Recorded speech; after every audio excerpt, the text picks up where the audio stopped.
Murdering a former girlfriend in 1999 when he was just 17. But yesterday, a judge exonerated him. Yeah, saying based on this new evidence, he could not have been the one responsible. CBS's Astrid Martinez has more on the decision. It's truly amazing how this story became such a national story with the podcast, which was really kind of a groundbreaking podcast in 2014. Yeah. And they've been fighting for this ever since. But the thought, too, of the new technology in DNA and willing to test the shoes that were actually in the trunk of her car so they weren't exposed to the elements, where the clothes that were on her was a little bit more deteriorated. But just a fascinating turn of events. You do wonder, though, will her family ever get justice for her? Right? It's not him. True. So maybe there's a match of what they were able to test and find. Yeah. So we hope for justice for them and some peace for both families. Right. Some closure there.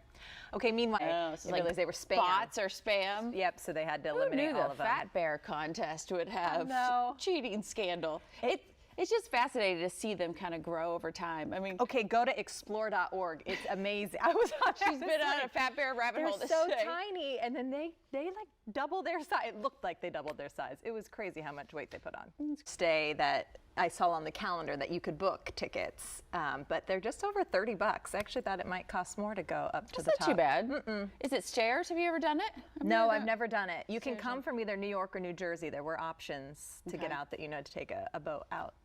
Is the date his mother was when hers happened, but chose a different date. You wonder what all their scheduling was like behind the scenes. I know. Here's where we can fit it in. And they because they just planned the funeral for Queen Elizabeth, so now it's kind of like, let's regroup. Don't need to rush it. He's King Charles. Nancy Drew and Murder, She Wrote. Like these authors, these female sleuths. I couldn't get enough of it. Apparently, she was 5 days away from her 97th birthday, and I was looking up. We love our Broadway stars here. She won. Available. I know you're going to teach us some of your skills. Can we head over here to see how to do these? Waiting for this. Little mini pumpkins. We're going to design. What is that? What does that entail? So most people don't know about it, but it's called a LIRP, which is a life insurance retirement plan. So let me try to break it down. So if you get a life insurance policy, based on what the Roth is invested in, it can go up and it can go down based on the volatility of the market. With the LIRP plan, you can't lose anything. So if the market crashes, the worst case scenario, you do zero. You can access that $1 million while you're still living. And most regular life insurance policies don't have that, which is why the LIRP is so powerful. I mean, it just sounds like Wish a I had a no-brainer. mic. Just I drop know. the mic. Drop the mic and walk out, Tavon. That was perfect. Thank you so very much. For you at home, if you would like trying new things and still singing, she's just so talented. I mean, she got started in the biz really around like her movie debut. She was 17. And she was nominated for an Oscar.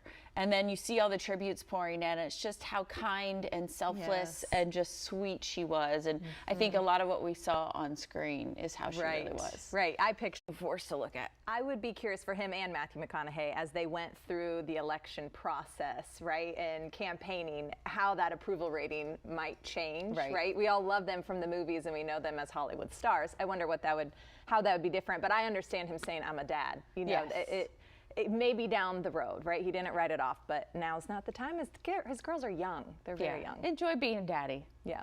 All right, to wrap up our patients, we are joined by Ife Wabuku, who is the founder of the African Women's Cancer Awareness Association, along with Latoya Bolds-Johnson, who is a breast cancer survivor and the keynote speaker of the Ladies First Gala. And you ladies look stunning in pink today. Welcome. Thank you. Ife, your organization, just so many incredible things in the community.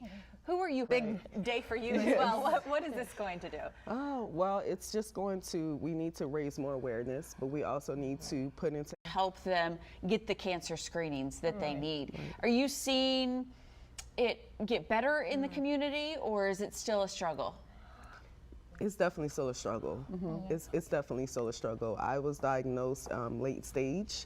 I was diagnosed a year ago at 36 years old with stage 3C triple negative breast cancer. Wow. And I'm still in active treatment. All the boys kind of look at her like, really? But she just went out there and practiced as hard as them and led them to a win. I wonder what it was when she first realized, I'm good at this. Right? I'm going to go out there and play with the boys. Maybe the Commanders should sign her. They need a good quarterback. Make it a great day, everybody.